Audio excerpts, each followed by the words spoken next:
بسم الله الرحمن الرحيم وصلى الله على نبينا محمد وعلى آله وأصحابه وسلم تسليما كثيرا. Louvado seja Allah subhanahu wa ta'ala, a paz e a benção de Allah esteja sobre o nosso querido profeta Muhammad sallallahu alaihi wasallam e todos os outros profetas e mensageiros de Allah. Meus queridos e as minhas queridas irmãs, mais uma vez estamos aqui para falarmos, como estava dizendo, mais uma vez estamos aqui para falarmos sobre a tranquilidade de coração, motivos que trazem coração de um muçulmano, de um crente de La ilaha illallah, ter um coração tranquilo. Nós, ao longo desse nosso programa, temos falado sobre a recordação a Allah subhanahu wa ta'ala. Portanto, hoje vamos continuar com a tranquilidade do coração. A tranquilidade de coração, Ibn Qayyim rahimahullah ta'ala rahmatan wasi'ah, ele aborda esse assunto, que a paz esteja com ele, dizendo que há dois tipos de tranquilidade.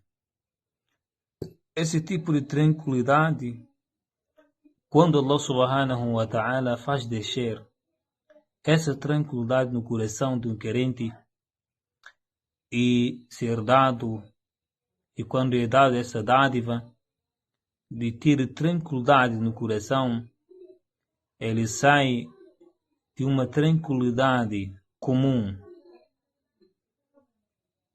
de uma tranquilidade geral, para uma tranquilidade mais específica. Um dos primeiros pilares que uma pessoa que queira ter a tranquilidade depois da obediência a Allah subhanahu wa ta'ala, depois da submissão a Allah subhanahu wa ta'ala, é ter autocontrole. É um dos sinais quando uma pessoa tem autocontrole, é um dos sinais da tranquilidade daquela alma. É um dos sinais que essa alma tem tranquilidade espiritual. A pessoa tem autocontrole quando lida com outras pessoas, quando lida com outros colegas, quando ele fala com tranquilidade, quando ele lida com outras pessoas, comporta da melhor maneira. Ibn Qayyim rahimahullah ta'ala, ele faz menção um ponto muito essencial e muito importante, que é uma das implicações da tranquilidade espiritual de um muçulmano, de um crente de La ilaha illallah. Ele é uma pessoa muitas vezes que abdica de muitos dos seus direitos. Ele não exige tanto dos seus direitos, como dizendo, ele deveria fazer isso e aquilo para mim, como um pai e um filho, ou um professor e um aluno, um professor tranquilo e um pai tranquilo nem sempre vai exigir todas as obrigações do aluno, nem sempre vai exigir todas as obrigações do filho, sobretudo quando se fala das obrigações particulares entre ele e o filho, entre ele e o aluno, entre ele e o vizinho, entre ele e o parente, entre ele e o irmão. Há certos direitos, apesar de ele ter direito àquilo, mas ele abdica, às vezes, dos seus direitos. Ele passa a ser não aquela pessoa. Por que ele não faz isso e aquilo para mim? Por que ele não faz a obrigação dele para mim? Por quê? Porque ele passa a colaborar mesmo para obter os seus próprios direitos. Ele não cria problemas só por alguém não ter cumprido com os direitos dele. Sobretudo quando se fala certos direitos particulares que sabemos não fazem parte de assuntos fundamentais, dos direitos fundamentais de um homem. Por isso eu às vezes digo que uma das coisas que terminaram muitos casamentos, porque a mulher sempre vê os direitos dela, ou o homem sempre vê os direitos dele. Ninguém aceita abdicar dos seus direitos. Quando uma mulher ou um marido, uma esposa ou um marido, exige tanto dos seus direitos, não deixa nada dos seus direitos se escapar, não deixa nada passar dos seus direitos. Realmente, essa pessoa pode estar sem seu próprio controle. Por isso, nós devemos ter um dos sinais de que a pessoa tem seu autocontrole quando abdica dos certos direitos particulares dele.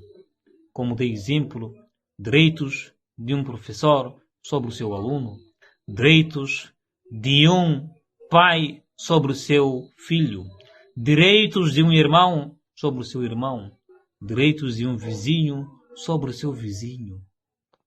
Esse é um dos sinais que realmente essa pessoa aí tem essa tranquilidade.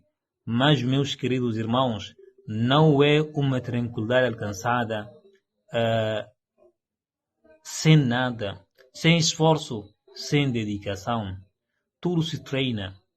Treine ser tranquilo. Treine ser tranquilo com a recordação a Allah subhanahu wa ta'ala. Esse é o primeiro sinal. O primeiro sinal de tranquilidade espiritual. Quando eu falo de autocontrole, falo mais de autocontrole no sentido espiritual.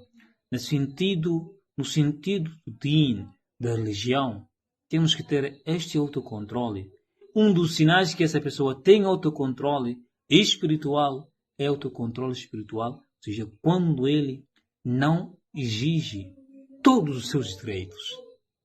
Como falei, há muitos casamentos que terminaram, há muitas famílias que tiveram problemas, há muitos vizinhos que tiveram desentendimento, só porque um dos parceiros, um dos companheiros, um dos irmãos sempre exige os seus direitos, não lembra das suas obrigações. O que ele não esquece nunca é dos seus direitos.